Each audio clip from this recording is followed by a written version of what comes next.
आजच्या कालखंडातले दादासाहेब फाळके ही आता काळाची आवश्यकता आहे.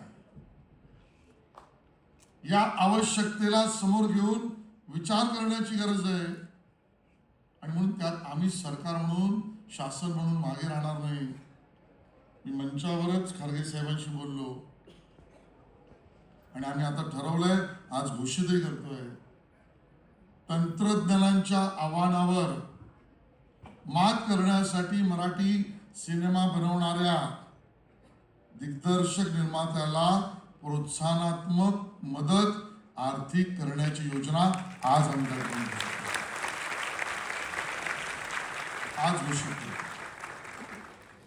भाषेवरची भांडणं आम्ही पाहिली हो. भाषेवरचे उपद्व्याप समोर पाहतोय, करणाऱ्यांना लढला आणि म्हणून आम्ही शासनाने ठरवलंय या सगळ्या विषयात उभं राहायचं. मराठी भाषेला अभिजात दर्जा त्यातलाच भाग आहे. भाषेमध्ये शिक्षणाची व्यवस्था असं राष्ट्रीय शैक्षणिक धोरण त्यातलाच भाग आहे. मराठी शाळेमध्ये अनिवार्य शिकणे हा आमच्या योजनेचा त्यातलाच भाग आहे. न्यायालयामध्ये मराठीचा वापर अनिवार्य करणे आमच्या योजनेचा त्यातलाच भाग आहे. केंद्रीय परीक्षा केंद्र सरकार जेव्हा यापुढे घेईल, ती रेल्वे असेल वा CRPF असेल, ती मराठीत पण झाली पाहिजे. हे आम्ही केलं, त्यातलाच भाग आहे. 2016ला मराठी सिनेमा कान्समध्ये सरकार घेऊन जाईल. बोलणाऱ्यांच्या सरकारमध्ये कोणी नेलं नाही.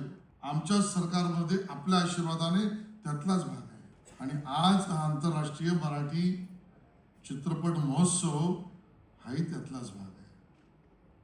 आणि म्हणून आजपासूनच्या होणाऱ्या या पुढच्या टप्प्यातल्या आव्हानातल्या यज्ञामध्ये मला तुमच्या सगळ्यांचं योगदान हवं आहे. आणि ते योगदान तुम्ही द्याल तरच अशा चित्रपट महोत्सवांची यशस्वीता होईल, ती पूर्णतेने व्हावी. या दिशेने आपण सगळे एकत्र येऊया. खूप खूप धन्यवाद. जय हिंद, जय महाराष्ट्र.